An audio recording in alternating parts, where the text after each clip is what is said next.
next presenters are Bridget Clark and Julie Munro, who are talking about plastic pollution solutions and the Reusable Foodware Ordinance. If I may, before they start, can everybody see the full slide?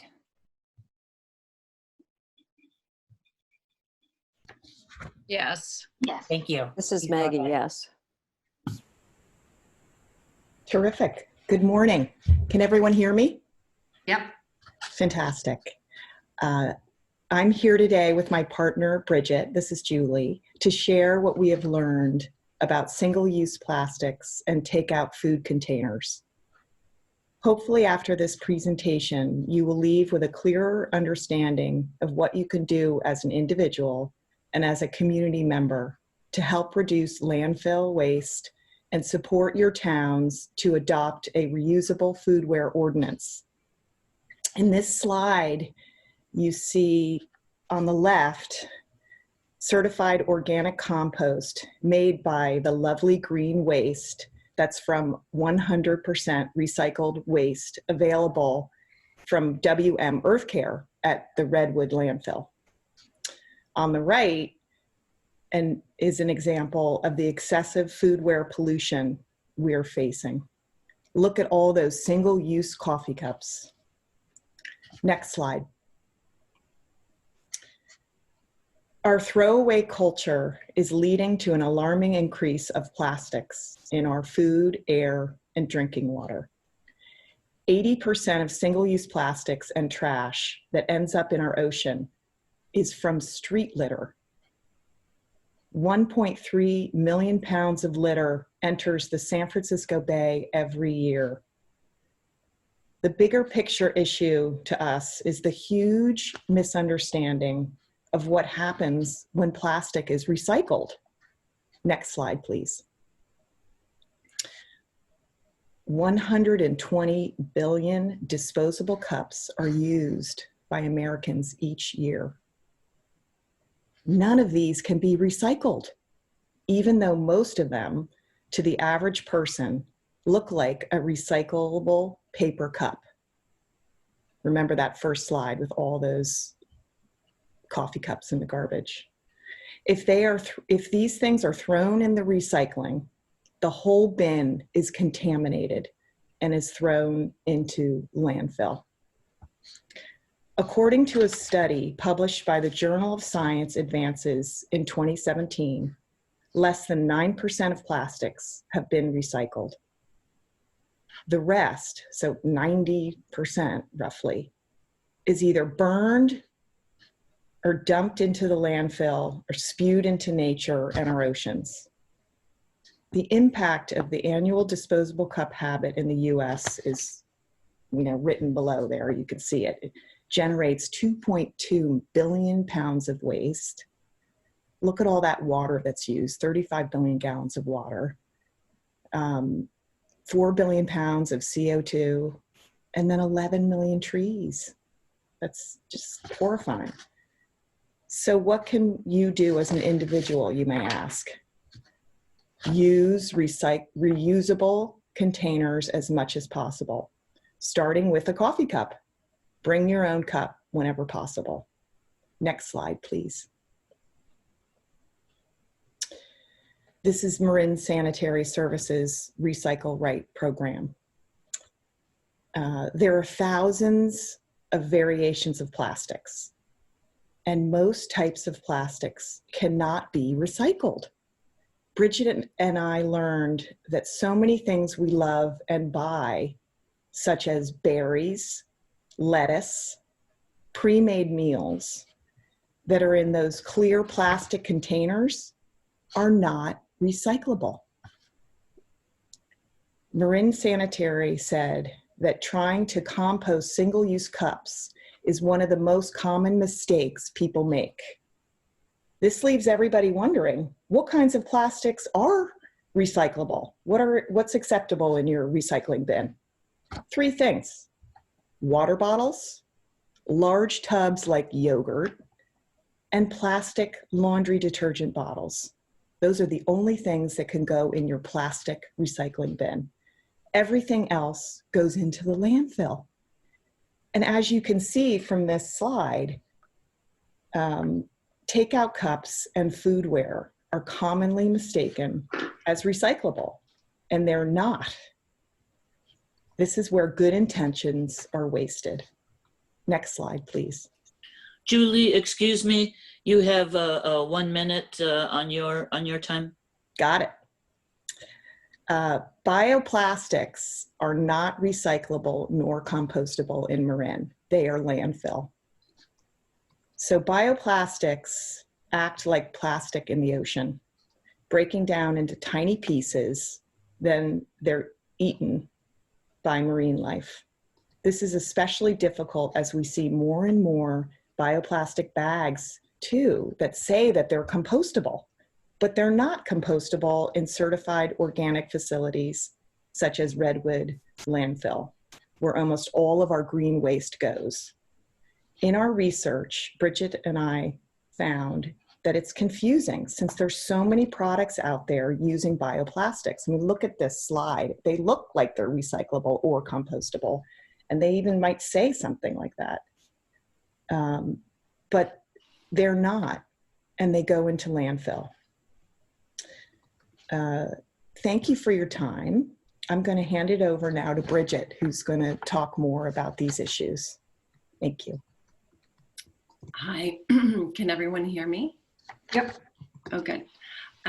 Hi, Bridget here. I'd like to share with you some of the products that pertain to the Foodware Ordinance. If I could have slide number 6, thank you. So San Anselmo adopted a foodware ordinance, as did Fairfax, and they are working on rolling them out, albeit with delays due to the fire and coronavirus disasters. Thanks to Janice Reynolds, the chair of the Sustainability Committee in San Anselmo. She educated us about these products and helped us with some of these slides. So on this slide, these are unlined products that can be composted and have been approved by Redwood Landfill.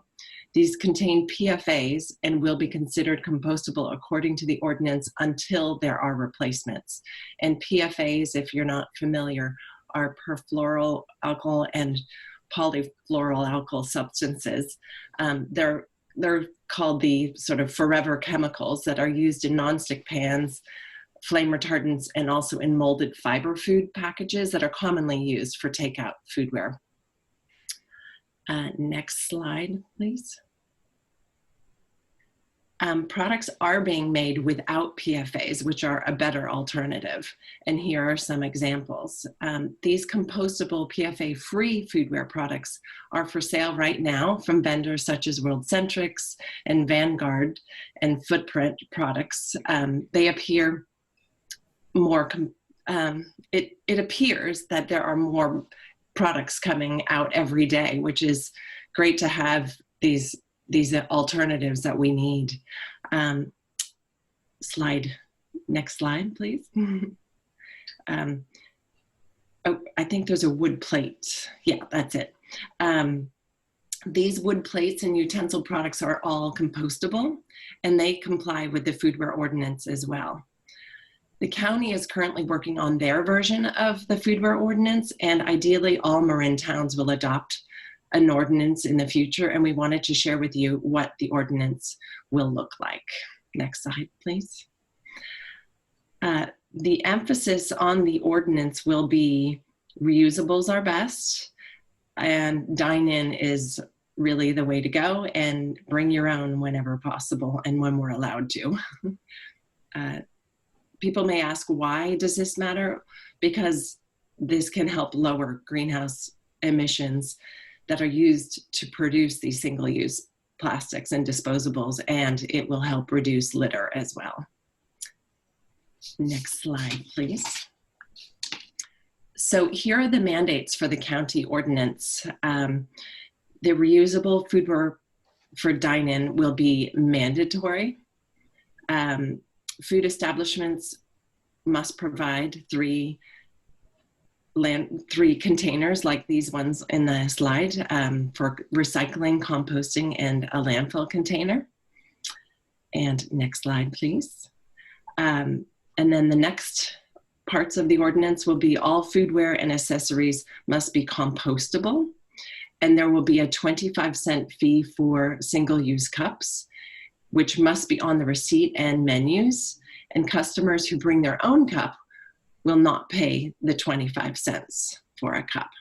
So we're asking that you please consider help with supporting the county with their ordinance that is being worked on. And to check the county website by Googling Foodware Ordinance for up-to-date news and to join their mailing list. There's also a group, Plastics Free Marin, part of the Sierra Club that meets regularly that we've joined. They help educate people on issues around plastics and work to support the county to become more plastics free. It's another incredibly great resource. Julie and I plan to work with the town of Larkspur to help encourage them to adopt a foodware ordinance, and hope you will be willing to do the same in your town. Next slide, please. Bridget, excuse me, your time is up. We do have one question. If you could just finish your thought, that would be great. Thank you. Okay. Well, our main thing is to help become advocates yourself. Clearly, the plastics industry is trying to continue a demand for plastics, and we want to encourage you to watch Plastic Wars, the segment that this week was on Frontline, because it will explain to you more about what is going on with the plastics industry. And we know as a collective group that we can help make a difference, and we want to keep the industry accountable for increasing standards in order to protect our environment. So thank you for your help and support. Thank you, Bridget and Julie. We have a few questions, but we really probably only have time for one, and we will forward the others to you so that you can respond offline. The first question was, well, we have several questions. Okay, let me go back. Is there a way that Redwood landfill could be moved to handle the wheat straw containers? Bridget, can you respond to that? The wheat straw containers, are they, if Redwood they are, landfill does not recycle them now. Is it possible that they could? If you don't know, you can get back to us. it really depends on the, because it's a certified organic compost, it's up to whether they meet the standards of complying with that. Okay, and then another question was, what does the 25-cent single-use cup fee go towards? Does that stay with the cafe, or do they submit it to the county or the town? Do you want to answer that, Bridget? You can if you want. I think. Oh, okay, it goes to the restaurant because they're paying more to. It's a deterrent for customers, like the plastic bag initiative. If people have to pay a fee, chances are they might remember to bring a reusable cup. That's right. That's right. And also, Julie, it's not a tax. That restaurant gets it back. Right. And Julie has made a comment that we should all watch Plastic Wars on Frontline, to be aired on March